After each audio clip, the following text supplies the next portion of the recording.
अस्सलाम वालेकुम स्टूडेंट्स, उम्मीद है आप सब खैरियत से होंगे। आज से आपकी ऑनलाइन क्लासेस स्टार्ट हो रही हैं। तो जो आपको वर्क मिलेगा, आपको क्लास वर्क आपने अपना वो करना है, साथ-साथ करना है। और जो आज का टॉपिक है आपका वो है रिफ्लेक्टिव सिमेट्री। आपने उसके ऊपर डेट वगैरह मेंशन कर लेनी है, 5 जनवरी मंडे। अब देखिए सिमेट्री क्या होती है, हमारे स्टूडेंट्स, हमारे इर्द-गिर्द ना बहुत सी ऐसी चीज़ें हैं जिसमें सिमेट्री होती है। सिमेट्री मतलब कि अगर हम उसको कट करें ना सेंटर से, तो हमारे पास वो 2 इक्वल पीसेस में जो है वो डिवाइड हो जाए। यहाँ पे ना उन्होंने घर बनाया हुआ है, एक हाउस बना हुआ है। अब देखिए बिल्कुल सेंटर में लाइन लगा देना अगर, तो आप नोट करेंगे कि ये वाली साइड भी और ये वाली, लेफ्ट एंड राइट साइड दोनों जो है वो इक्वल है, मतलब इन इस शेप में सिमेट्री है। अब एप्पल को भी अगर आप सेंटर से बिल्कुल कट करते हैं, तो आपके पास ये वाली और ये वाली शेप सेम है, मतलब कि इसमें भी सिमेट्री है। इसी तरह से बटरफ्लाई में भी जो है वो सिमेट्री है। फॉर एग्जांपल, अब ये देखें, ये हमारे पास है एक बटरफ्लाई, ये मैंने कट की हुई है। अब आप इसको बिल्कुल सेंटर से अगर कट कर देना, तो ये हमारे पास वही शेप आ जाती है, इस साइड से भी और इस साइड से भी, मतलब कि दोनों इक्वल पीसेस में कट होगी। और इट्स मीन ये हमें बता रहा है कि इस बटरफ्लाई की शेप में भी क्या है, सिमेट्री है। स्टूडेंट्स, ये जो आपने पढ़ा है, ये एरोप्लेन और ये जो एरो बना हुआ है, अगर मैं इसको इस तरह से कट करती हूँ ना, तो ये जो है इक्वल शेप्स नहीं आएंगी, मतलब कि इसकी लाइन ऑफ सिमेट्री सिर्फ एक ही है। ये सिर्फ सेंटर से इस तरह से कट हो सकता है, और जिससे ये 2 इक्वल पीसेस में डिवाइड हो जाएगा। अब the following objects have more than one line of symmetry. अब ये जो नीचे स्क्वायर, ट्रायंगल और आपके पास बना हुआ है रेक्टेंगल, इसको अगर इसके ना एक से ज़्यादा लाइन ऑफ सिमेट्री हो सकती है। फॉर एग्जांपल, ये स्क्वायर है ना, अब यहाँ पर इसको मैंने इस तरह से फोल्ड किया, तब भी ये वाली साइड और ये वाली साइड इक्वल रहेगी, मतलब इक्वल पीसेस में ही कट हुआ। इसी तरह अगर मैं इसको इस तरह से कट कर दूँ, मतलब, तो तब भी ये इक्वल पीसेस में ही डिवाइड होगा, 2 लाइन ऑफ सिमेट्री होगी। फिर इस तरह से शेप अगर इसको दी जाए, तब भी ये 2 इक्वल पीसेस हैं। देन इसी तरह से अगर हम इसको इस तरह से शेप देते हैं, तब भी ये इक्वल पीसेस हैं। तो इट्स मीन कि इसकी लाइन ऑफ सिमेट्री स्क्वायर की कितनी है, 1, 2, देन 3 और ये वाली 4। स्क्वायर की लाइन ऑफ सिमेट्री कितनी हो गई है, 4।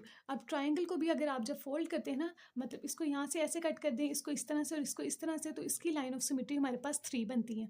एक शेप की एक से ज़्यादा भी लाइन ऑफ सिमेट्री हो सकती है। यहाँ पे ये बात समझाने के लिए थी कि ज़रूरी नहीं है किसी एक शेप की सिर्फ एक ही लाइन ऑफ सिमेट्री हो, एक से ज़्यादा भी हो सकती है।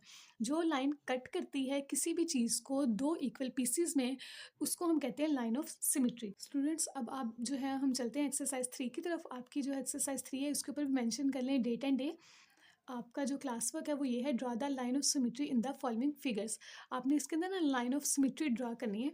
तो अब ये देखें, अगर मैं इसको, ये जो आपके पास शेप बनी हुई है, इसको मैं कट करती हूँ इस तरह से, तो ये तो हमारे पास सिमेट्री नहीं है इसमें, क्योंकि यहाँ से गोल है और यहाँ से जो है वो बॉक्स शेप में है। तो इट्स मीन कि इसकी लाइन ऑफ सिमेट्री ड्रा होगी ये बिल्कुल सेंटर से, इस तरह से। अब आप देखेंगे कि ये ऊपर वाली शेप और ये वाली शेप, ये दोनों इक्वल पीसेस में जो है वो कट हो चुकी है। इसकी लाइन ऑफ सिमेट्री यहाँ पर ड्रॉ, इस शेप की लाइन ऑफ सिमेट्री सिर्फ एक ही होगी। ठीक है। अब ये हम आपको पता है, ये आपके पास स्क्वायर बना हुआ है, इसकी लाइन ऑफ सिमेट्री कितनी हो जाएंगी।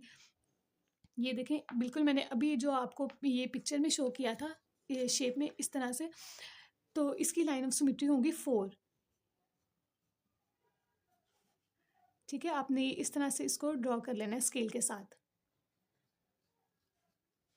अब जो नेक्स्ट है, ए बना हुआ है, इसका इसका भी अभी हम पीछे देख चुके हैं कि इसकी लाइन ऑफ सिमेट्री सिर्फ एक ही है, बिल्कुल सेंटर से कट होगा, तो ये जो है ना वो सीधा है, इसकी लाइन ऑफ सिमेट्री। अब ट्रायंगल की भी हमने पीछे पढ़ी है, इसकी लाइन ऑफ सिमेट्री कितनी है, 4।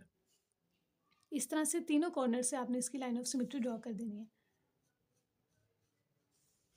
इस शेप की भी लाइन ऑफ सिमेट्री जो है हमारे पास 2 बनेगी। ये किस तरह से, ये देखेंगे अभी हम। ये देखें, बिल्कुल सेंटर से कट किया है, ये वाली शेप और ये वाली शेप, ये दोनों इक्वल हैं। अगर मैं इस तरह से इसको कट करती हूँ हॉरिजॉन्टल फॉर्म में, तो आपके पास ये वाली शेप और ये वाली शेप, ये दोनों इक्वल हैं। इट्स मीन कि इस शेप की लाइन ऑफ सिमेट्री 2 है। अब ये जो शेप आपके पास बनी हुई है, ये काइट की शेप है। अगर मैं इसको इस तरह से कट कर दूँ, तो ये छोटी सी शेप है और ये थोड़ी बड़ी शेप आ गई है, मतलब कि ये लाइन ऑफ सिमेट्री इसकी नहीं हो सकती। इसको बिल्कुल हम इस तरह से सेंटर से कट करेंगे। इसकी लाइन ऑफ सिमेट्री भी ड्रा होगी। अब क्वेश्चन नंबर 2 है आपका, count the number of lines of symmetry in the following figures. यहाँ पे उन्होंने नंबर ऑफ लाइंस आपको दे दी हुई है, आपने काउंट करके बताना है कि कितनी लाइंस है सिमेट्री। अब लाइंस ऑफ सिमेट्री कितनी है। अब ये सर्कल है, इसकी line of symmetry 1 and 2 draw की हुई है, तो आपने जस्ट यहाँ पे लिख देना है 2। इसमें भी ये वाली लाइन और ये वाली लाइन, ये 2 है। ये फ्लावर है, इसके अंदर सिर्फ उन्होंने एक ड्रॉ की हुई है, आपने एक लिखना है। अगर देखा जाए तो इसमें और भी ड्रॉ हो सकती हैं, लेकिन उन्होंने क्वेश्चन क्या था, count the number of lines. जितनी लाइंस बनी है आपने जस्ट उसको काउंट करना है और लिखना है। इसमें काउंट करें तो 1, फिर उसके बाद ये 2, 3, 4। इसको नहीं ले सकते क्योंकि ये तो इसी के साथ इसी का ही पार्ट है। इसकी लाइन ऑफ सिमेट्री कितनी है, 4। इसी तरह एच, ये इसको इस तरह से कट कर दिया गया है, और ये 2 है इसकी number of lines of symmetry.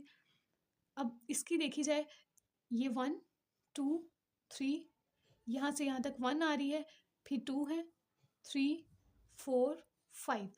इसकी number of line of symmetry जो है वो है 5।